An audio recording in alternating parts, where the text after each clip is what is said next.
Hello అండి. Welcome back to our channel MNVV హాస్. అందరూ ఎలా ఉన్నారండి? మేమైతే చాలా బాగున్నాం. మీ అందరూ కూడా చాలా బాగున్నారు. అండ్ ఇంకా బాగుండాలని కోరుకుంటున్నాను. సో, నిన్నటి వ్లాగ్ చూసుంటే మీ అందరికీ తెలిసే ఉంటుంది కదా! సమ్మర్ హాలిడేస్ కోసం మా వదిన వాళ్ళు హైదరాబాద్ నుంచి గుంటూరు వచ్చారు అనేసి. అండ్ ఓటింగ్ కూడా ఉంది కదా మొన్న. సో, అందుకోసం ఇంకా సమ్మర్ హాలిడేస్ కలిసి వస్తాయి అనేసి వచ్చారనమాట. సో, వాళ్ళొచ్చిన డేస్‌ని మేము ఎంజాయ్ చేస్తూ గడుపుతున్నాము. అండ్ ఈ పొద్దున్నే లేవగానే ఇట్లాగా పైకొచ్చాయన్నమాట. ఎందుకంటే చెట్లకి నీళ్ళవి పోద్దాము అనేసి. ఆకుకూర చూడండి ఎంత బాగా వచ్చిందో. నేను ఎప్పటికప్పుడు కోస్తూనే ఉంటాను. అంటే నేను ఏర్లతో సహా మొత్తం కోయననమాట. ఇట్లా తోటకూర ఉందనుకోండి, ఆకులు పట్టుకు తుంపేస్తా అనమాట. పైదాకా కట్ చేస్తాను. కింద నుంచి ఏరులతో సహా కాడలు అవన్నీ పీకననమాట. అట్లాగా కోస్తూ ఉండగా నేను కోస్తూ ఉంటే మళ్ళీ వచ్చేస్తాయన్నమాట. తోటకూర కోయగానే మళ్ళీ గోంగూర, గోంగూర కోయగానే పాలకూర. ఆ లోపు మళ్ళీ తోటకూర వచ్చేసిద్దనమాట. ఇట్లాగా ఆల్టర్‌నేట్‌గా వస్తూనే ఉంటున్నాయి. సో, బయట ఆకుకూరలు కొనే పని లేదనమాట. అలాగే పుదీనా కూడా వేశాను. పుదీనా కూడా చక్కగా వస్తుంది. కొత్తిమీర సీడ్స్ వేశాను కానీ అవి జర్మినేట్ అవ్వలేదనమాట. ఎందుకో మరి నేను ఎన్ని సార్లు కొత్తిమీర వేసినా అవి అవ్వదు. ఒకవేళ ఇంట్లో కొత్తిమీర ఏరులతో సహా పెట్టా అనుకోండి అప్పుడు వస్తదనమాట బాగా గుబురుగా. సరే ఇంక నేను కిందకెళ్దాము అనేసి కిందకి స్టార్ట్ అయ్యేసరికల్లా బిశ్వ వాడంతట వాడు పైకొచ్చేస్తున్నాడనమాట. అంటే వాళ్ళ డ్యాడీ పక్కన ఉన్నారులెండి. వీడేమో నేనెక్కుతా అన్నట్లుగా ఇంక వాడే ఎక్కుంటూ పైకొచ్చేస్తున్నాడనమాట. సరే అని నేను కిందకి వెళ్ళబోతున్నాను కదా! ఇంకా వెళ్తూ ఉండగా వీడు ఎదురయ్యేసరికల్లా ఆ వీడియో అంత మంచిగా క్యాప్చర్ అయిందనమాట. ఇంక నేను కిందకెళ్తున్నా అనేసి వాడు నాకు బాయ్ చెప్పేస్తున్నాడు. సరే ఇంక నేను కూడా కిందకొచ్చేసి ఇంకా వంట పనులైతే స్టార్ట్ చేశామనమాట.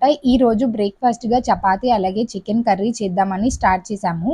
చికెన్ కర్రీ ఈరోజు చాలా చాలా సింపుల్‌గా కుక్కర్‌లో ఈజీగా అయిపోయి కొంచెం గ్రేవీ కన్సిస్టెన్సీ ఎక్కువుండేలాగా అంటే చపాతీలోకి నంచుకోవటానికి ఉండేలాగా చేస్తున్నామనమాట. మీలో చాలామందికి నేను చికెన్ కర్రీ చేసేటప్పుడు ఏంటండి కరివేపాకేస్తున్నారు అని ఇంతకుముందు బోలెడన్ని కామెంట్స్ వచ్చాయి. ఇప్పుడు రెగ్యులర్‌గా అందరూ వేస్తున్నారులెండి. నేను యూట్యూబ్ స్టార్ట్ చేసినప్పుడు చాలామంది నన్ను అడిగేవాళ్ళనమాట. ఏంటి చికెన్‌లో కరివేపాకేస్తున్నారు అని.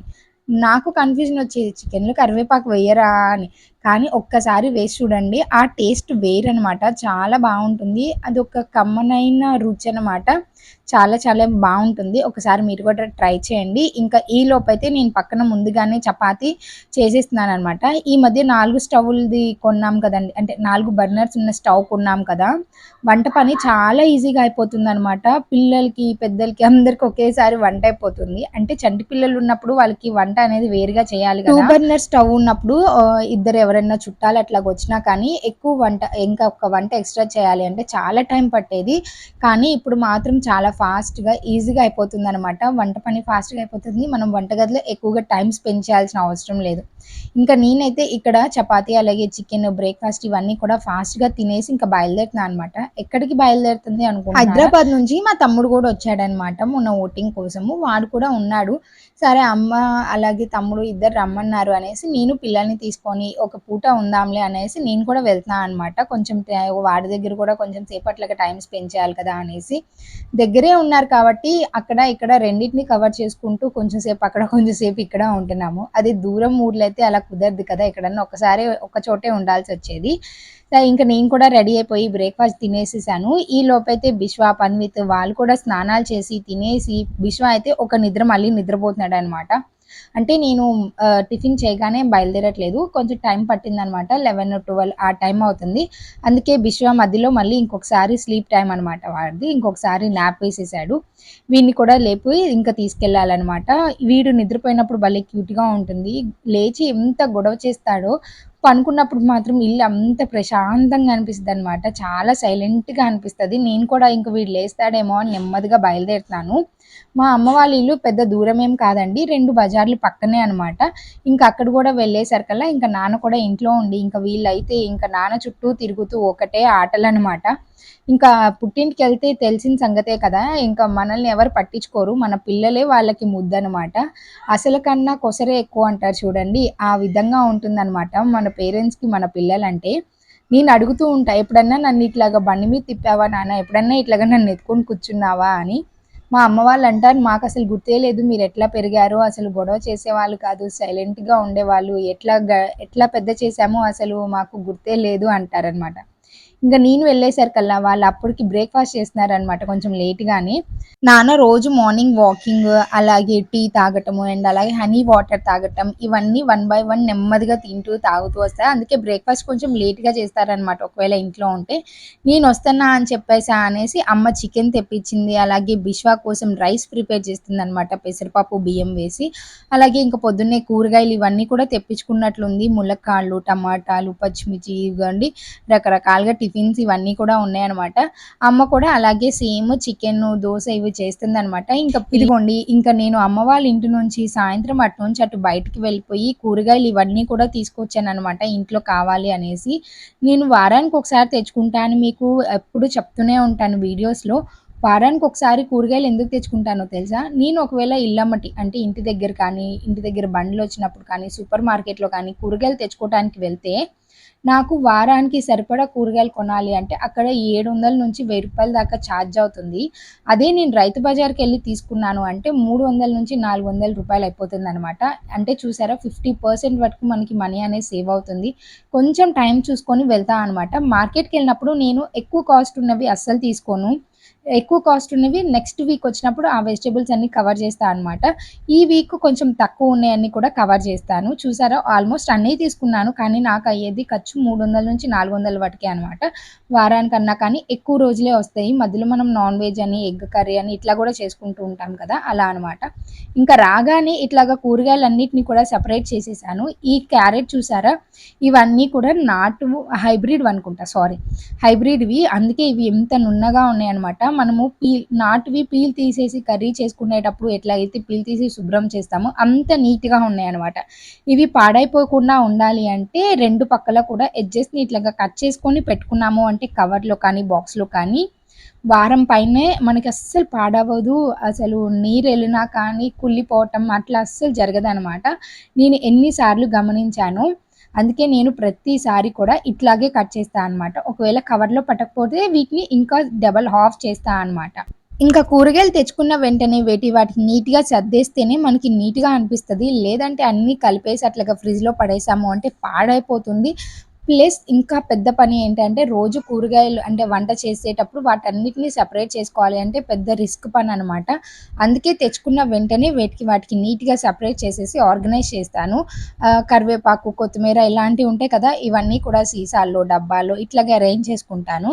కరివేపాకు మీకు పాడైపోతుంది అని అనుకుంటే ఇట్లాగా ఏదన్నా బాక్స్‌లో స్టోర్ చేసుకోండి. నేను వీక్లీ వన్సే తెచ్చుకుంటాను కాబట్టి కొంచెం ఉంటే ఇట్లాగా గాజు దాంట్లో పెట్టుకుంటాను. అది కొంచెం ఎక్కువగా ఉంది అంటే ఇదిగోండి ఇట్లాగా ఏదన్నా పెద్ద డబ్బాలు తీసుకుంటా అనమాట. ఇట్లాగా ప్లాస్టిక్ డబ్బాలు తీసుకొని ఇందులో మనం బిర్యానీస్ బయట ఏమన్నా తెచ్చుకున్నప్పుడు లేదంటే చాలా పల్చగా ఉండి మనం వాటిని వాడుకోలేము, పారేస్తాం చూడండి.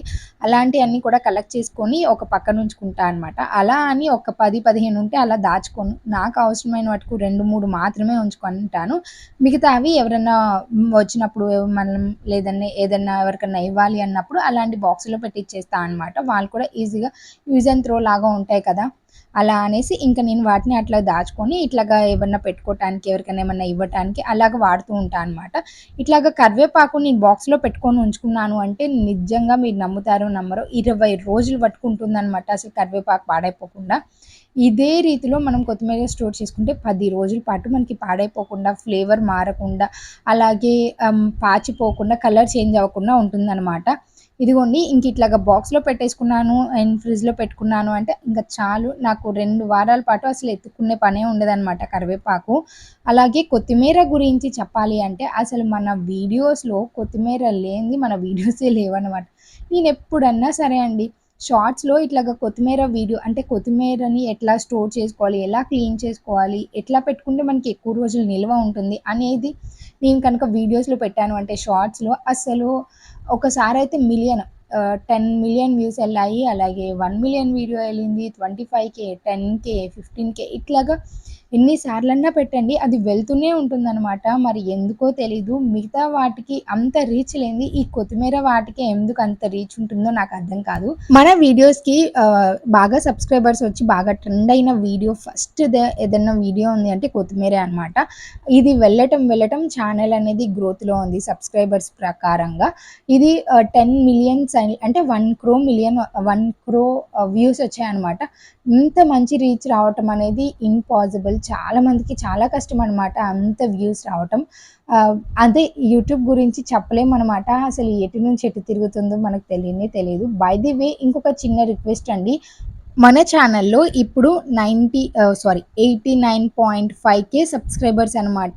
ఇది నిజంగా చాలా చాలా హ్యాపీగా ఉంది. ఇంకొక 500K అవుతే 90K సబ్స్క్రైబర్స్ ఉంటారనమాట. అంటే 90,000 మంది ఇంకొక 10K అంటే ఒక 10,000 మంది అయితే మనకి సిల్వర్ ప్లే బటన్ వస్తుందనమాట. ఎంత ఈగర్‌గా వెయిట్ చేస్తున్నానో. ఒక 1 మంత్ అటు ఇటుగా అంటే 2, 3 మంత్స్‌లో అటు ఇటుగా మనకి ఆ 10,000 సబ్స్క్రైబర్స్ కూడా రీచ్ ఫాస్ట్‌గా అయిపోవాలి అనేసి నేను చాలా చాలా వెయిట్ చేస్తున్నాననమాట. అందుకోసమే డైలీ వీడియోస్ తీస్తున్నాను. కుదిరినా కుదరకపోయినా వీడియో అనేది పోస్ట్ చేయడానికి చాలా ట్రై చేస్తున్నాను అనమాట. మీ అందరికీ తెలుసు ఇంట్లో పిల్లలు, పెద్దలు ఇట్లాగ ఉంటే వీడియోస్ తీసుకొని పోస్ట్ చేయటము ఎంత బిజీగా ఉంటామో.